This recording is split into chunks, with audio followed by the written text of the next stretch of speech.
Buenas. Bueno, voy a arrancar con mi presentación y esto es una charla de una historia de amor. Mi historia de amor con las ideas de la libertad. Y tiene 3 capítulos, porque en la medida que uno va estudiando y va profundizando en esto, el romance va surgiendo de distintas maneras. Lo primero que me enamoró del capitalismo y la libertad, básicamente fue que es una máquina de sacar gente de la pobreza, que es la máquina de la prosperidad, que es la máquina del bienestar. Pero claro, cuando uno avanza en esta idea, se encuentra con detractores que acusan al sistema de ser injusto. Entonces, el segundo momento del romance arranca cuando uno se empieza a poner a estudiar sobre, básicamente, si el sistema es justo o no. Y uno lo que descubre que no solo que es justo, sino que además es el único sistema que es justo. Y como si fuera poco, la tercera etapa es una etapa estética, donde claramente uno llega a lograr percibir la superioridad estética del capitalismo. Entonces, lo primero que hay que comprender es que la historia de la humanidad es una historia donde básicamente siempre la condición del hombre fue la pobreza. Es decir, hace poco más de 200 años, el 95% de la población del planeta Tierra estaba por debajo de la línea de pobreza extrema, es decir, vivían con menos de $1 diario, ¿sí? Luego llegó el capitalismo, ¿sí?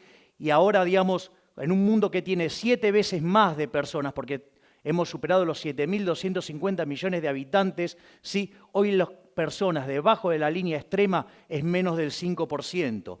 La contracara a esto es un aumento fenomenal de la productividad.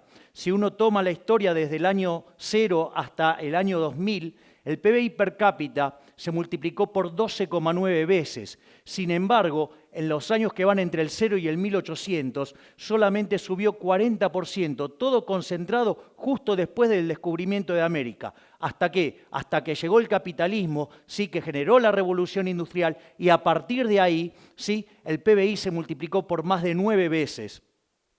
Es decir, y lo otro que se percibe es una fuerte aceleración del crecimiento en el mundo. Fíjense que entre el 0 y el 1800 el mundo crecía a una tasa del 0,02% en términos per cápita. Durante el siglo XIX se acelera casi 33 veces al saltar a 0,65. En los primeros 50 años del siglo XX se creció al 1,06. En la segunda parte al 2,1% y hoy el mundo crece al 3%. ¿Qué significa esto?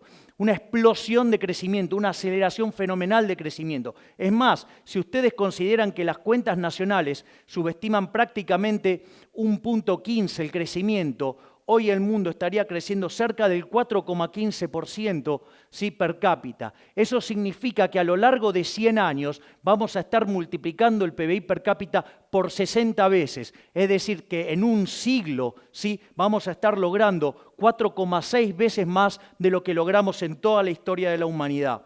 Y eso se manifiesta ¿en qué? En el ritmo al cual, digamos, se duplica el PBI per cápita. Digamos, originalmente se tardaba 3.466 años, después en el siglo XIX ese número cayó a casi 107, después a 65-74 en la primera parte del siglo XX, en la segunda 33-35 y ahora 23,45, ¿sí? Entonces, ¿dónde está la lógica de esto? ¿Qué es lo que sostiene toda esta magia? La libertad, es el modelo de la libertad. Es decir, aquellos países que son más libres, crecen más que el doble de aquellos que son reprimidos, ¿sí? ¿Y cuál es la consecuencia? Que aquellos que son más libres tienen un PBI per cápita casi 8 veces más grande que el PBI per cápita de los países reprimidos. No solo eso, sino que además el decil más bajo de la distribución, es decir, los que peor están, ¿sí?, ganan 11 veces más de lo que ganan los países reprimidos. Y es más, si ustedes se fijan, los del decil más bajo, es decir, los más pobres en los países libres, ¿sí?, tienen el doble de ingreso que el ciudadano promedio, ¿sí?, del país reprimido. Pero como la distribución del ingreso lleva un formato de una chi cuadrado, una log normal, Eso significa que el 75% de la población aproximadamente vive menos que con el ingreso promedio. Con lo cual, acá quedaría bien claro que es mucho mejor ser cola de león que cabeza de ratón. Es decir, es mejor ser el último orejón del tarro en un país libre, ¿sí?, que ser un jerarca en un país reprimido. Es más, no solo eso, sino que además en los países que son libres, la pobreza es 25 veces menor, ¿sí? Y no solo eso, sino que además, sí, la gente vive más. Entonces, digamos, ¿de qué se sostiene toda esta lógica virtuosa? Son 5 instituciones, las 5 instituciones del capitalismo.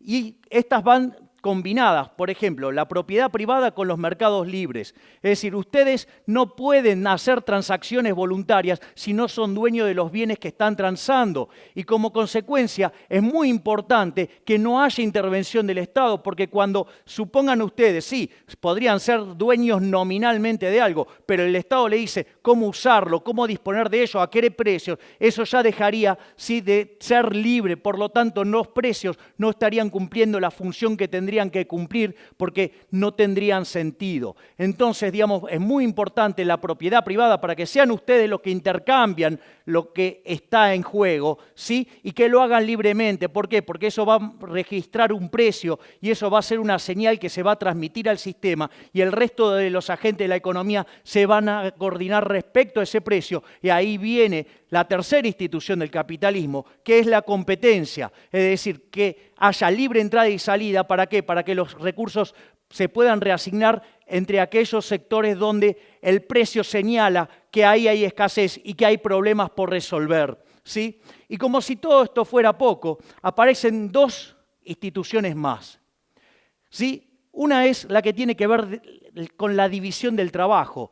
Lejos de esa falacia del hombre de paja que se le acusa al capitalismo, que nos quiere de todos iguales, no. Es decir, gracias a Dios somos todos distintos, somos todos desiguales, y eso permite que cada uno nos especialicemos en aquello que somos relativamente mejores, algo como que se conoce como la ley de asociación de Ricardo, ¿sí? Eso permite, ¿sí?, que cada uno de nosotros nos especialicemos, ¿sí?, y nos veamos obligados a lo que es la quinta institución del capitalismo, que es la cooperación social. Ustedes no pueden ser exitosos en el capitalismo sin servir al prójimo con bienes de calidad a un mejor precio. Es decir, ustedes podrían odiar al otro. Sin embargo, como su progreso económico y su bienestar material, ¿sí?, depende sustancialmente de que su producto sea elegido por el otro, lo tienen que tratar bien aunque lo odien. Es decir, como decía Bastiat, donde entra el comercio, no entran las balas. Por eso, digamos, no tiene sentido esa estupidez de la teoría del derrame. No hay derrame. Desafío al que quiera, ¿sí?, donde la literatura liberal habla del derrame. Jamás hablamos de esto. Porque, a ver, a Steve Jobs, ¿sí?, no se le derramaba nada. Digamos, a Bill Gates no se le derramaba nada. Ni ellos tampoco fueron un derrame de IBM. Digamos, el que gana plata no se le derrama nada. Es decir, acá se basa todo en cooperación social y ustedes solamente pueden triunfar satisfaciendo las preferencias del prójimo.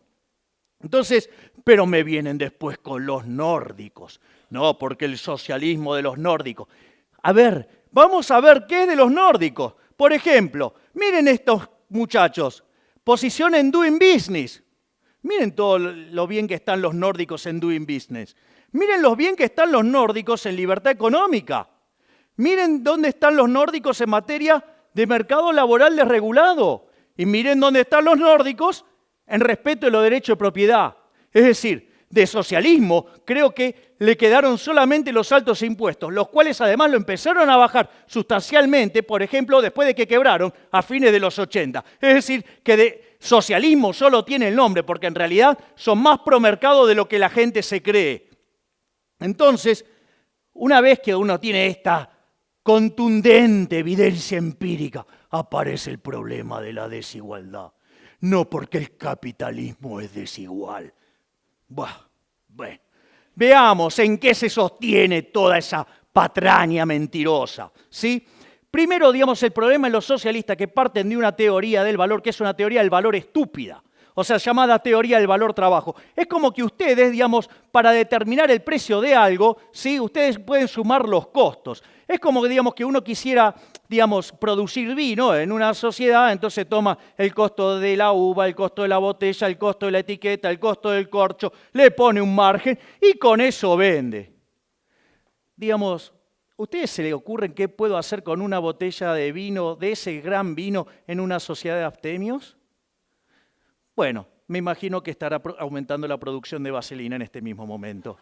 Sí, pero digamos, o sea, además sería un mundo tan tonto, sí, que además no habría quiebras. Y yo creo que hay quiebras. Es más, la teoría de la explotación que sale de eso es una estupidez. Porque fíjense esto, si hay algo que caracteriza el progreso tecnológico impulsado por los empresarios, es que ahorra trabajo.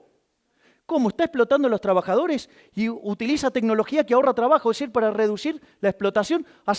Ahora nos encontramos que en la teoría de la explotación, entonces, en el fondo los empresarios son benefactores sociales. Uy, me parece que los enganché en alguna contradicción. Por eso, digamos, la teoría económica avanzó hacia la teoría subjetiva del valor, donde, digamos, los precios se determinan por las preferencias y la escasez. Y a partir de ahí surge la remuneración de los factores. La remuneración de los factores viene dado por algo que se llama el valor del producto marginal. En el caso del trabajador, ¿sí?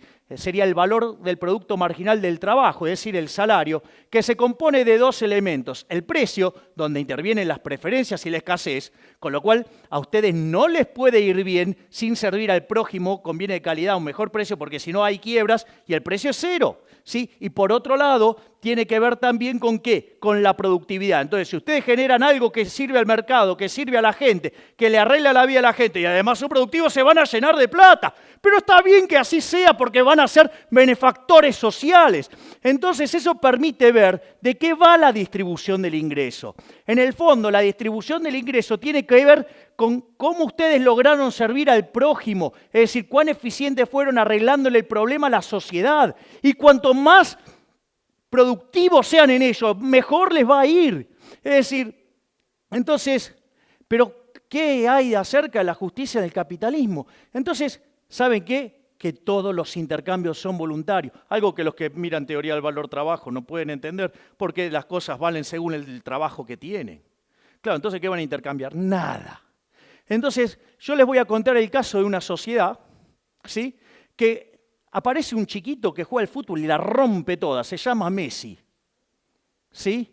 Entonces, claro, todos quieren tenerlo a Messi, porque saben, ¿sí?, que si lo tienen a Messi van a ganar todo. Ahora, ¿cuál es el punto? El punto es que Messi, cuando todos lo empiezan a demandar, ¿qué dice? Y yo quiero más plata. A punto tal que me gustaría llevarme por mes 2 recaudaciones del estadio, con lo cual habría que estar duplicando el precio de las entradas. Los únicos que quieren pagar eso son los catalanes.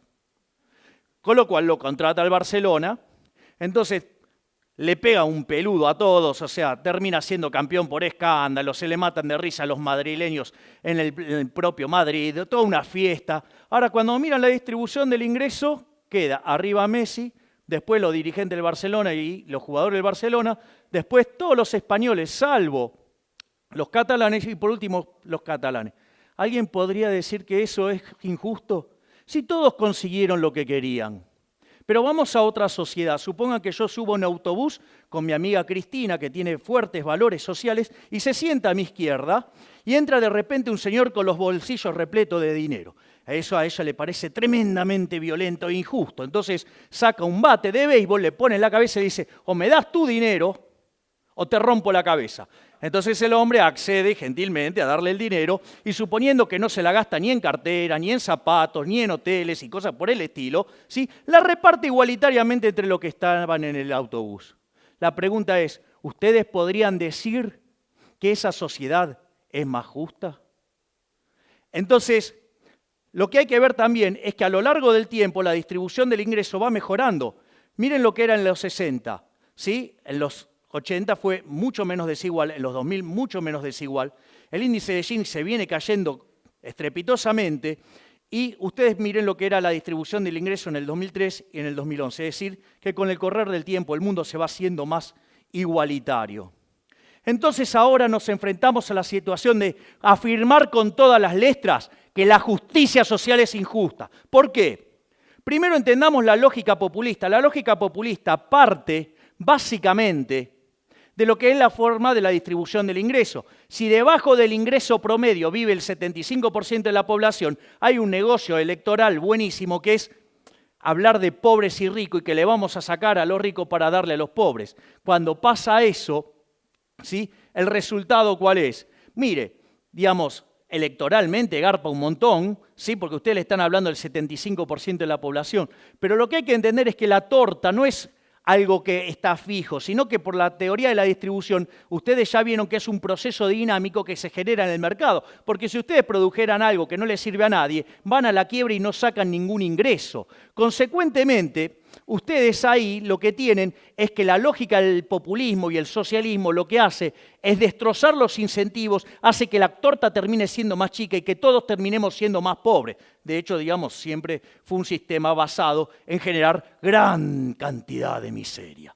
Entonces, digamos, ¿qué decía Milton Friedman de estas cosas? Decía que aquella sociedad que priorice la igualdad por encima de la libertad no va a conseguir nada de ambas. En cambio, aquellas sociedades que prioricen la libertad por sobre la igualdad va a conseguir mucho de las dos cosas. Es más, ya lo decía John Stuart Mill, digamos, aquellas sociedades que se preocupan más por la igualdad que por la libertad termina siendo una sociedad de saqueadores. Entonces acá aparecen dos grandes logros del liberalismo que tiene que ver con la igualdad ante la ley, ¿sí? Veamos el caso de lo que se llama la redistribución del ingreso y en el caso de los impuestos progresivos. O sea, cuando ustedes ponen impuestos progresivos, es decir, aquellos que gravan con mayor fuerza a los que mejor sirven al prójimo, conviene de mejor calidad o mejor precio, ¿sí? Ustedes eso lo que implica es tratar de manera desigual frente a la ley a la gente, castigando al exitoso, con lo cual castigan a la producción. Y además, le aviso que digamos, este mecanismo es un robo, porque es ni más ni menos que hacer caridad a punta de pistola, ¿sí? Entonces, digamos, cuando ustedes caen en esto, sin lugar a dudas le va a ir mal. Entonces, en el fondo, lo que ustedes tienen que comprender es que estamos frente a una discusión de valores. Por un lado, el socialismo, basado en la envidia, el odio, el resentimiento, la desigualdad ante la ley, el robo y por sobre todas las cosas tratar de igualar a los que somos desiguales. Consecuentemente, un sistema violento que siempre se aplicó por la fuerza y se llevó puesto más de 100 millones de vidas humanas. Y por el otro lado tenemos el liberalismo, el capitalismo, que no es ni más ni menos que el respeto irrestricto del proyecto de vida del prójimo, ¿sí? Basado en la propiedad privada, basado en los mercados libres, basado en la poca intervención del Estado, basado en la división del trabajo, basado en la cooperación social, donde se premia el ahorro, donde se aprecia el esfuerzo, el trabajo, ¿sí? Y todo esto, sí, sirviendo al prójimo conviene de mejor calidad o mejor precio. Es decir, el exitoso en el capitalismo no es ni más ni menos que un benefactor social. Pero como si todo esto fuera poco, somos superiores estéticamente. Miren lo que es New York, miren lo que es Cuba. Sí, digamos, yo no conozco gente yéndose de New York para Cuba. Todos se quieren ir al maldito capitalismo. Sí, digamos, es más, o sea, estéticamente hemos sido superiores siempre. ¿Cómo eran los edificios de la Unión Soviética? Eran grises, oscuros, sin ventana, no les daba la luz. En cambio, del otro lado, ¿qué teníamos? Teníamos al Guggenheim, sí, tenemos las Torres Gemelas, sí, el edificio Chrysler, el Empire State, digamos, un conjunto de bellezas, ¿sí? Inventamos la bikini y la minifalda también. Es decir, miren lo que era el auto de los rusos, el Lada. Nosotros tenemos la Ferrari, el Lamborghini, el Maserati, ¿sí? En el fondo, ¿sí? Estamos en una situación donde no solo somos superiores en lo productivo, no solo hemos sacado millones de personas de la pobreza, no solo es el único sistema que es justo, sino que además somos estéticamente superiores. Muchas gracias y ¡viva la libertad, carajo!